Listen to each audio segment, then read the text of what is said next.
لك في الفترة اللي جاية ده بكلمك على مستوى المنتخبات. طب المنتخبات ديت ماشية، لكن لما الاقي بقى انا كلاعب حاصل على بطولة الشباب في الدوري المصري، فريق اقصد هنا فريق الاتحاد السكندري، واللعيبة منها يا اما ما بيروحش المنتخب عشان ما بيلعبش لا في الاهلي ولا في الزمالك، يا اما لو راح المنتخب ما بيلعبش اساسي وبيلعب عليه ناس تانية.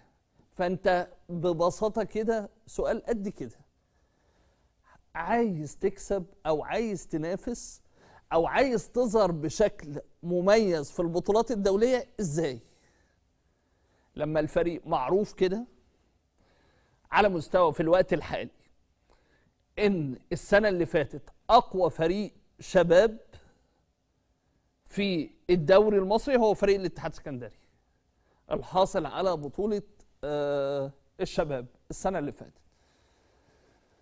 فلما ما لاقيش 3 أو 4 لاعبين أساسيين موجودين في منتخب الشباب اللي كان بيقوده أسامة نبيه، هنا في علامة استفهام. وما يطلعش حد يقول لي لا اصل لعيبه الاهلي الصغيرين الشباب او لعيبه الزمالك الصغيرين الشباب عندهم خبرات دوليه عن لعيبه الاتحاد السكندري. طب ده على مستوى هنا بالنسبه لنا انا بوري لك لماذا ظهر منتخب الشباب المصري بشكل متدني وبأداء متواضع وفشل في التأهل إلى الأدوار التالية في مونديال تشيلي مقارنة برجالة المغرب أو شباب المغرب. لما تيجي تبص للتشكيل الأساسي للمنتخب المغربي هتلاقي 3 أو 4 لاعبين من اتحاد التواركة المغربي. فريق اتحاد تواركة المغربي هاتهولي والنبي هو ترتيبه كام في الدوري المغربي بعد اذنكم؟ فؤاد زهواني، محمد طه مغني، وحسام الصادق. ادي 3 لاعبين من العناصر الاساسيه للمنتخب المغربي اللي لعب امبارح قدام فرنسا واللي تأهل وهيواجه الأرجنتين. ترتيبه كام يا عمرو؟ التاسع. ترتيبه التاسع في الدوري المغربي. لكن رؤية الراجل محمد وهبي المدير الفني لمنتخب الشباب المغربي وهو رجل وطني مدرب وطني شاف ان ممكن خلي بالك اتحاد تواركة المغربي ده على مستوى الشباب او دوري الشباب يبقى في مركز متقدم عن الفريق الاول. الفريق الاول في المركز التاسع، لكنه ما اهتمش بالاسماء. ما راحش للوداد المغربي، ما قالش نهضة بركان اللي هيلعب بعد بكره في السوبر الافريقي واللي عنده جماهير كبيره في المغرب لازم ان انا اضم لاعبين من عنده شباب علشان الجمهور يسقف لي، ولما افشل ما حدش يكلمني. محمد وهبي المدير الفني لمنتخب الشباب المغربي ما فكرش كده.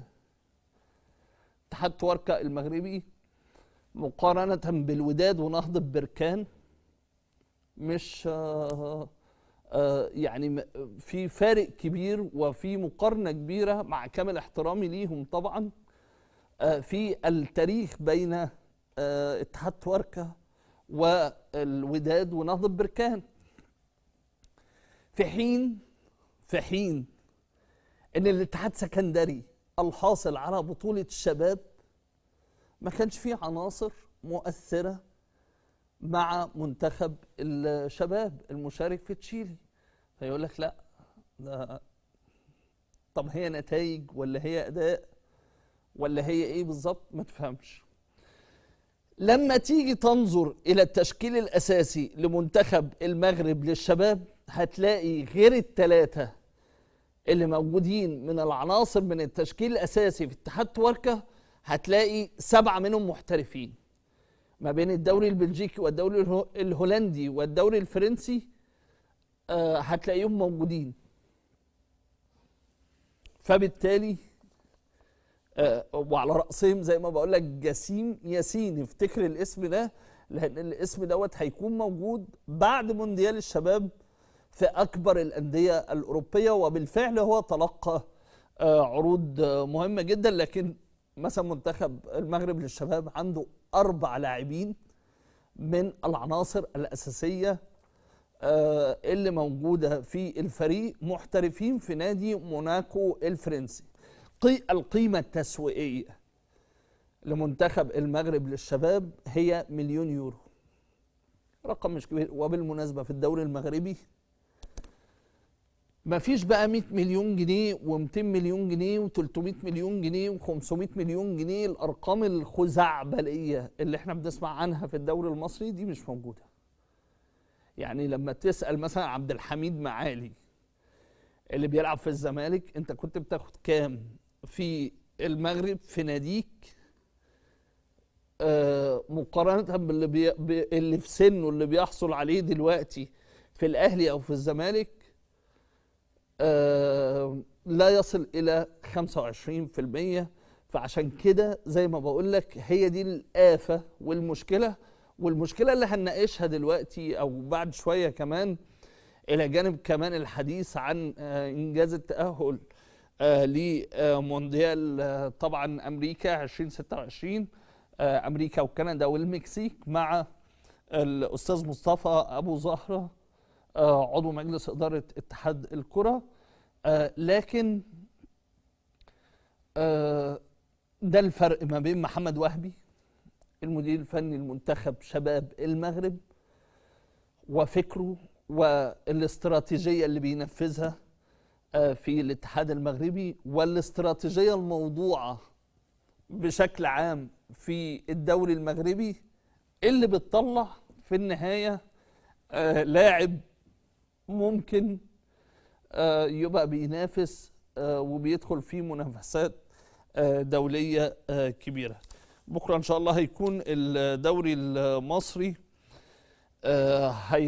هيعود مرة تانية بمواجهة طبعا وادي دجلة مع مودرن سبورت الساعة 5 مساء، غزل المحلة مع كهربة الإسماعيلية الساعة 8 مساء، المقاولون العرب مع MP الساعة 8 مساء، الجونة مع البنك الأهلي ده هيكون يوم السبت الساعة 5 مساء، الإسماعيلي مع حرس الحدود الساعة 8 مساء، يوم الحد هيكون زد مع بتروجيت، سيراميك كيلوباترا مع طلائع الجيش، اليوم الثلاث بيراميدز مع فاركو، ويوم الأربع الأهلي مع الاتحاد السكندري والمصري مع سموح.